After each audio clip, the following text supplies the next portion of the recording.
have a high-level overview of TBM so that we know how Advocate fits into TBM and how, as we make TBM everything within Advocate, how we can serve the clients better. So what is TBM? First of all, it's a value management framework for IT that uses transparency of costs of consumption and performance to enable IT to collaborate with the business to maximize IT's contribution to value of the business and accelerate business change. That comes from the TBM book. So what is a management framework? It's a combination of different interlinked things, a system that supports a particular approach to a specific objective. Think of Advocate operating system, like the vision, data, processes, traction, issues. That's a management framework.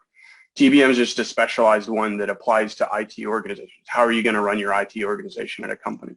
Why would I want to do TBM? If you have an organized, systemic way of managing things, you're going to get better outputs. In a study that McKinsey did of organizations that were implementing or had implemented TBM, they found that on average, 5 to 15% had an improvement in business satisfaction. So that's where the business units that IT serves, sales, marketing, manufacturing, et cetera, were more satisfied with the services that IT provided. It also resulted in IT costs being reduced. They were able to reduce IT costs, and it resulted in IT being able to deliver their services more rapidly. The tools of TBM are the TBM framework, like our Advocate operating system, the taxonomy, and the TBM model. We're going to focus on the taxonomy first. So what is a taxonomy? We're all familiar with the biological or animal kingdom taxonomy, and it's just a way to organize and group things together so that we can more efficiently talk about them. So we have here, there's a hierarchy to it, like species, genus, family, kingdom. TBM also has a taxonomy. The difference here, so there's a hierarchy that you're not seeing like cost pools and then subpools. There's a hierarchy like kingdom and genus and species.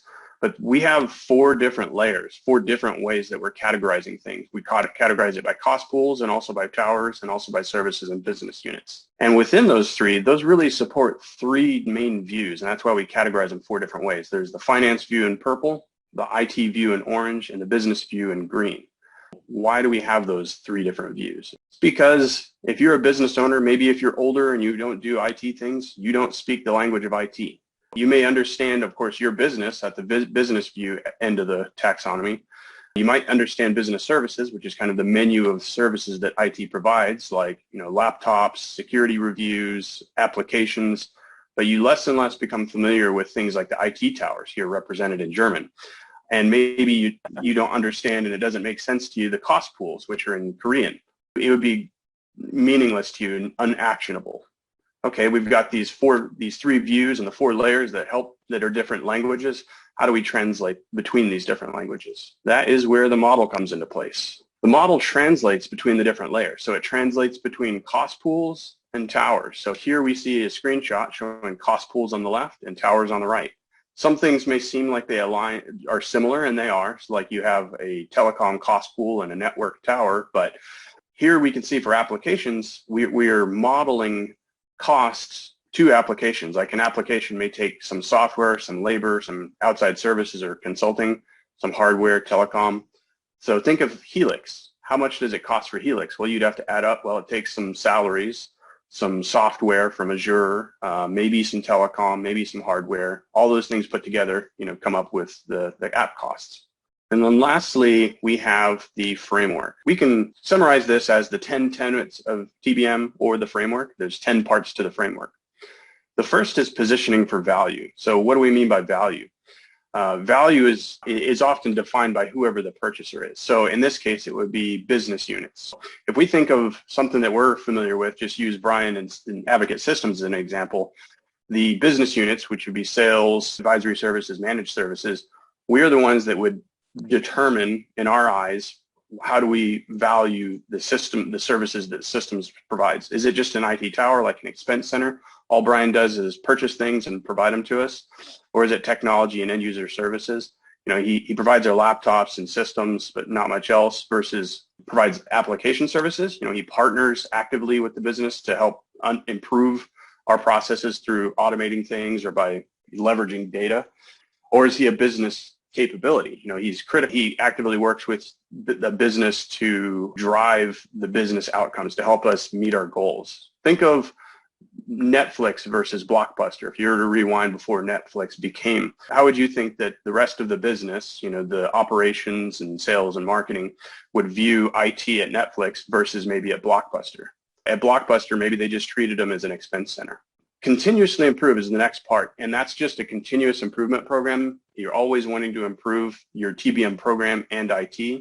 And there's 6 major kind of hallmarks of a successful IT organization or IT program. And that's, you want to have a governance office. So a group of people that are dedicated to TBM, to collecting data, working with the business to help show data, improving data. It should span IT and finance. It shouldn't be just an IT thing, and it shouldn't just be a finance thing. So you want to have both stakeholders involved.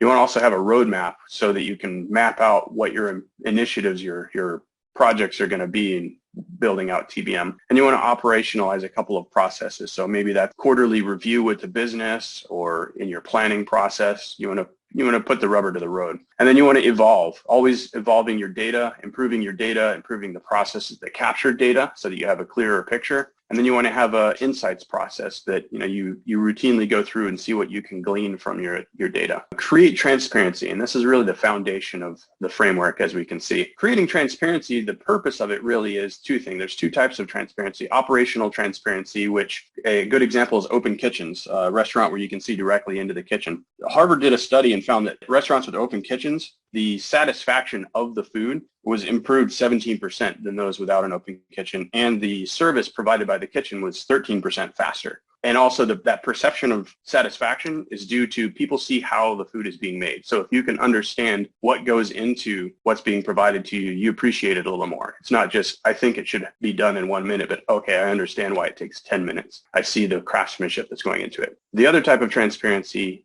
is cost transparency. And this is an interesting one, I thought, but the example is Everlane.com. It's a clothing retailer, and Harvard also did a study with them that if you go down on any item on their page, you can see this screenshot where it shows the true cost of what goes into that item. This one is a trench coat, I think. But you have fabric, hardware, craftsmanship, duties, transport. When Everlane started doing this, showing the transparency to the people purchasing, their sales went up 44%. People have more value in the product that they're buying just by seeing what goes into it. Delivering value for money. Value for money means that IT is not only cost effective, but it's providing the right services. So it's demonstrating to the business that what you're providing is on target. And you would want to do that by unit rate. If I ask you the question, company A spends $100,000 a month on email, company B spends $200,000 a month on email, which one's better? You can't really answer that. You would need to know how much email they're doing. Just like at a grocery store, it's always, you see that comparison point that it's the price per ounce or price each. You would need to know that and have that unit rate to be able to start talking value for money. And shaping business demand. This one is where typically Advocate operates on the orange side here. But as this shows, there's much more power in reducing costs by shaping business demand. So if you can show the business how much things cost in a way that they can understand, like it costs $100 a user, the business there can change their demand, their behavior, and say, oh, okay, wow, that's expensive. Maybe we don't need so many users. Versus Advocate, typically what we historically focus on is creatively minimizing costs, negotiating with vendors, looking for ways that we can find redundancy, things like that. But the real power is in the people that are actually driving the costs to begin with. So if you can show the business how much it costs and say, you know what, maybe if you reduce your consumption, what you're using, I could give you that app you're looking for that you want, that I don't have the budget. In order, again, to do that, you need to use unit rate. If we're showing to the business units, turning and telling them, you know what, we're spending $10 million in software. The business units might say, okay, well, that's a lot, but what can I do about that? Versus if you show that in a unit rate to the business to say, you know, we spend 10 million, but it's $90 a license. That's something that they can act on to reduce the number of licenses. The next is planning and governing. And this is kind of like our OKRs in the AOS system. So you want to involve all the other elements of the TBM framework in your planning and governing process. So you want that transparency to show into your planning process, like using the unit rates. And you want the planning process to trickle back down into your cost transparency. At the heart of the framework, there's 4 value conversations. First 2 are run the business conversations. The first of that is cost for performance. So this is conversations that IT can have with the business. So cost for performance is historically where Advocate really operates. I'll say that again. That's just really the only place historically that Advocate operates, is how we can optimize things. So if the towers level, we do things like renegotiate things. We help migrate to the cloud where appropriate. We consolidate data centers, maybe consolidate vendors where you've got redundancy. If it's internal services that IT provides, maybe you can improve those by automating things, by right-sizing capacity, by tiering your services. So you've got 3 different levels of laptop you can provide or of email, and maybe using outsourcing for labor or other schemes to reduce your labor costs. And then if it's business-facing services, maybe you can buy off-the-shelf simple things rather than building custom things. And you can, again, use negotiating with the business essentially to rationalize applications. Do you really need 3 different versions? Do you need Skype, Teams, and Zoom? Let's reduce them. The next one is, again, in Run the Business, this is a business aligned portfolio. This is really looking at, from a business alignment portfolio, is IT providing the right apps and services for the business, the things that they need to hit their goals. The other way to look at it is from an IT managing what it's purchasing is, do I have the right portfolio of vendors and suppliers that I need, the right portfolio of applications that I need, and technologies? Maybe again, seek to reduce redundancy, but it's also talking with the business around, are these the right apps and services that you need? Now we're talking the second 2 set of questions around change the business. The first one is in investing in innovation, and this is always challenging when you're talking with the business and planning around, if you have a new innovation that you're going to roll out, what is the cost going to be of that? It's kind of a shot in the dark, really. So you can use historical TBM data to make a better informed decision about that, and you can use it to drive cost reduction opportunities or to make room for that new investment by retiring old applications or redundant applications or other things like that. That's where we talk about shifting from run to grow and transform. And then the next item is enterprise agility. We can show, using the TBM model, costs in a fixed versus a variable view and a discretionary versus non-discretionary view, so that the business can use this TBM data maybe in times when things are challenging, like during COVID. What can we cut? If you have a model that kind of shows what you can back off on, you're a little more agile and you can pivot easier. So to recap, Advocate, we've kind of given our on TBM is that TBM is the practice of tracking IT spend and using it to inform better technology decisions and to achieve revenue growth, increase profitability, and or reducing business risk. Again, the tools of TBM are the framework, the taxonomy, which is our different languages, and the model, which is how we translate.